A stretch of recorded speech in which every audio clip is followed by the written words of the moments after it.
Imagine standing on the edge of your dream life, the perfect partner, the perfect wedding, the perfect future, all within reach. Now imagine that dream crumbling in an instant, shattered by a single message that exposes the person you love as a liar. This is my story. It's raw, it's real, and it's not what you expect. I didn't just walk away from my cheating fiancé, I made him face the truth in front of everyone. Stay with me for this roller coaster because it's a story of heartbreak, strength, and a moment that went viral. Hit that subscribe button, grab a snack, and let's dive into the day my life changed forever. My name is Emma, and 6 years ago, I thought I'd found my soulmate. His name was Ryan. We met in our sophomore year of college in a crowded lecture hall for an intro to psychology class. I was juggling a coffee, a notebook, and a dying phone when he slid into the seat next to me, flashed a crooked smile, and offered me a charger. That small act of kindness sparked a conversation that lasted hours, spilling out of the classroom and into a campus cafe. By the end of the day, I knew I'd met someone special. Ryan was everything I thought a partner should be. He was charming, with warm brown eyes that crinkled when he laughed. He was thoughtful, always showing up with my favorite snacks, peanut butter pretzels, during finals week, or leaving sticky notes with silly doodles on my desk when I was stressed. He listened when I talked about my dreams, my fears, my plans to become a graphic designer. With him, life felt easy, natural, safe. We became inseparable. Late night study sessions turned into weekend road trips to the coast. We'd sit on the beach, wrapped in a blanket, watching the waves crash under a starry sky, talking about our future. He'd tell me I was the most important person in his life, and I believed him. Why wouldn't I? He was my best friend, my confidant, my home. Our college years were a blur of laughter and adventure. We'd stay up late debating our favorite movies, sneaking into campus events for free food, and planning our lives after graduation. I'd sketch designs in my notebook while he studied marketing, and we'd dream about the day we'd have our own place, our own life. Those moments felt like promises, like we were building something unbreakable. After graduation, we took the leap and moved in together. It wasn't glamorous, a tiny apartment in a noisy city with creaky floors and a view of a brick wall, but we made it ours. We'd cook dinner together, bickering over who got to pick the playlist. He loved indie rock. I was all about classic R&B. We'd spend Sundays curled up on the couch, binge watching sitcoms, laughing until our sides hurt. We'd talk about our dreams, a house with a garden, a dog, maybe kids someday. It wasn't perfect, but it was ours, and I loved it. I remember one night, early in our time living together, when we stayed up until 3 a.m., painting our living room. We'd chosen a soft blue, thinking it would make the space feel bigger. Paint splattered on our clothes, music blaring. We ended up dancing more than painting. Ryan spun me around, both of us laughing, and said, "This is what forever feels like." I held on to that moment, that feeling, like a photograph in my heart. 2 years into living together, Ryan proposed. It was during a weekend trip to the mountains, one of our favorite escapes from the city. We'd hiked to a lookout point, our breath visible in the crisp autumn air, the valley below painted in shades of red and gold. As the sun dipped below the horizon, casting a warm glow over the peaks, Ryan dropped to one knee. His hands were shaken as he pulled out a small velvet box, revealing a simple ring that caught the fading light. "Emma," he said, his voice thick with emotion, "you're my everything. I want to spend the rest of my life making you happy. Will you marry me?" I couldn't speak. Tears streamed down my face as I nodded, pulling him into a hug that felt like it could stop time. We laughed, we cried, we kissed, the world around us fading away. That moment felt like the start of forever. I remember the way the air smelled, crisp and piney, the way his hands felt warm against mine. I thought, this is it. This is what love is supposed to feel like. When we got back to the city, we shared the news. My parents were overjoyed, my mom already planning the menu for a family dinner to celebrate. She spent hours in the kitchen making her famous lasagna, while my dad, who rarely got emotional, hugged Ryan and called him son. My friends squealed over the ring, a delicate band with a single diamond that sparkled in the light. They posted photos on social media, captions like relationship goals and here comes the bride flooding my feed. Everyone saw us as the perfect couple, and I let myself believe it too. The wedding planning began almost immediately. I threw myself into it, determined to make every detail perfect. I spent hours browsing Pinterest boards, sketching table settings, and curating playlists that blended our favorite songs. I wanted our day to be a reflection of us, vibrant, heartfelt, unforgettable. I envisioned a small outdoor ceremony with fairy lights twinkling under a summer sky, surrounded by the people we loved most. I'd lie awake at night, imagining the moment I'd walk down the aisle, Ryan waiting for me, our future stretching out before us. Ryan, though, wasn't as invested. Weddings aren't really my thing, he'd say with a shrug when I asked for his opinion on flowers or invitations. At first, I didn't mind. I figured it was normal. Plenty of guys left the planning to their partners. He'd nod along when I showed him color swatches or venue photos, but his enthusiasm felt forced. He was always on his phone, distracted, claiming it was work emails or group chats with his buddies. I'd catch him smiling at his screen, typing quickly, then locking his phone when I got too close. I brushed it off. I told myself he was just stressed. His job as a marketing coordinator was demanding, with late nights and tight deadlines. I didn't want to nag, so I let the small things slide. I'd tell myself we'd have time to reconnect after the wedding, that this was just a busy season. But looking back, those were the first cracks in the foundation I'd ignored. As the wedding date approached, set for a warm July evening, 9 months after the proposal, the red flags grew harder to dismiss. Ryan's late nights at the office became more frequent. He'd come home past midnight, claiming he'd been stuck in meetings or working on a big campaign. His phone was always face down, buzzing with notifications he'd quickly silence. When I asked who was texting, he'd snap, "It's just work, Emma." "Why are you so paranoid?" His defensiveness caught me off guard. Ryan had always been easygoing, quick to laugh off my worries. But now he seemed on edge, picking fights over small things, like why I'd left dishes in the sink or how much I was spending on the wedding. I started second guessing myself, wondering if I was being too demanding, too clingy. Was I asking too much? Was I pushing him away? My best friend Sarah noticed the change too. One night, over wine at her apartment, we sat on her balcony, the city lights twinkling below. She poured me a glass and asked, "Are you sure you're not moving too fast with Ryan? He's been acting off." Her words stung, but I laughed them away. "He's just stressed," I said, echoing the excuse I'd been feeding myself. "Once the wedding's over, we'll be fine." But as I said it, my voice sounded hollow, even to me. Sarah's question lingered. I started paying closer attention. The way Ryan would angle his phone away when he typed, the vague answers about where he'd been, just out with the guys, or had to run an errand, the sudden work trips that popped up with little explanation, leaving me alone in our apartment for days at a time. I wanted to trust him, but doubt was creeping in, a quiet whisper I couldn't silence. I'd lie awake at night staring at the ceiling, wondering if I was imagining things or if something was truly wrong. 3 weeks before the wedding, everything fell apart. It was a Tuesday night and I was alone in our apartment, finalizing the seating chart. My laptop was open, papers scattered across the table, a half-empty coffee mug beside me. My phone pinged with an Instagram notification, a message from an account I didn't recognize, with no profile picture and a string of random numbers for a username. The message read, "I'm sorry you have to find out this way, but you deserve to know what your fiancé has been up to." My heart stopped, my fingers hovered over the screen, a mix of dread and curiosity pulling me forward. I opened the message. Attached were screenshots, dozens of them. Texts between Ryan and a woman named Lauren. The messages weren't just flirty. They were intimate, emotional, raw.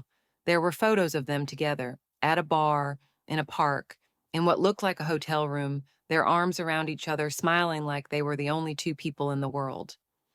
The timestamp stretched back over a year, overlapping with our engagement, our proposal, our life.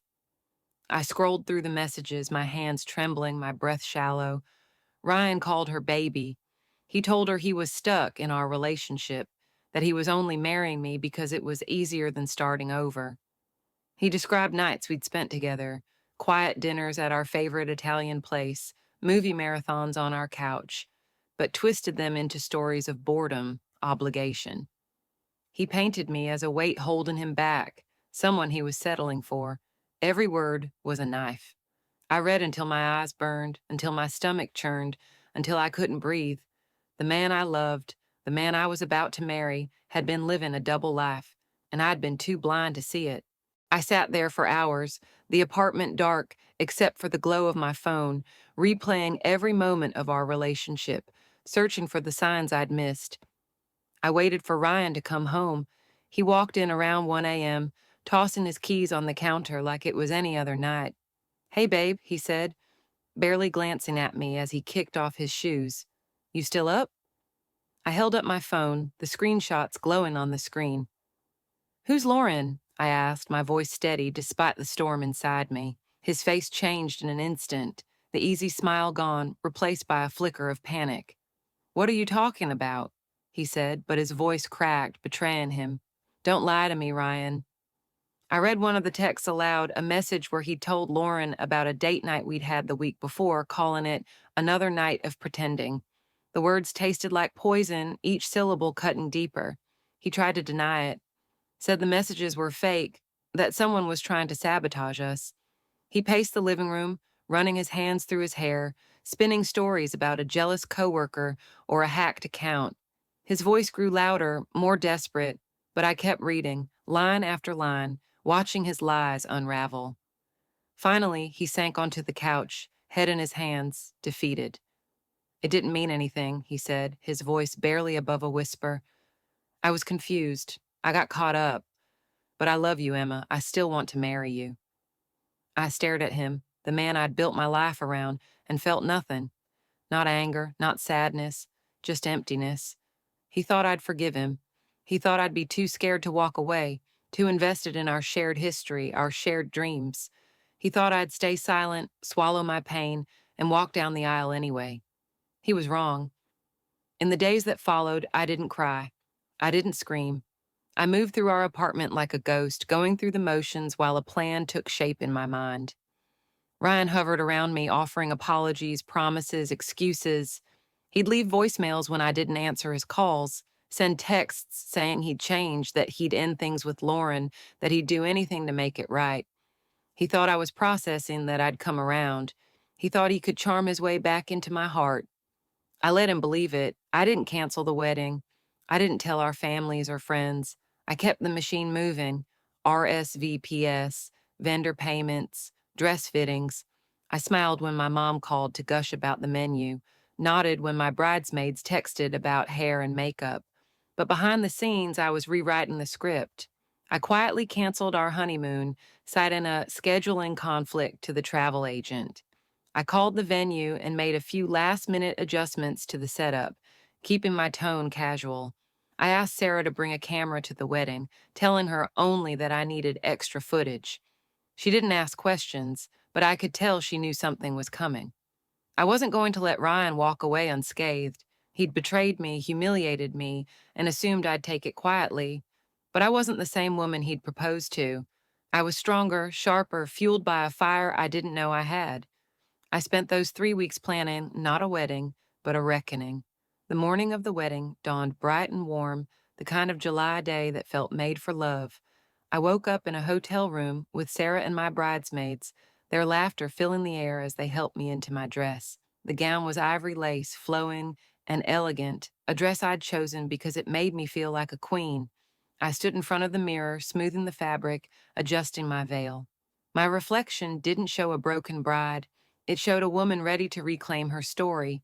The ceremony was set in a garden venue with white chairs arranged in neat rows, flowers blooming in every corner, and fairy lights strung above.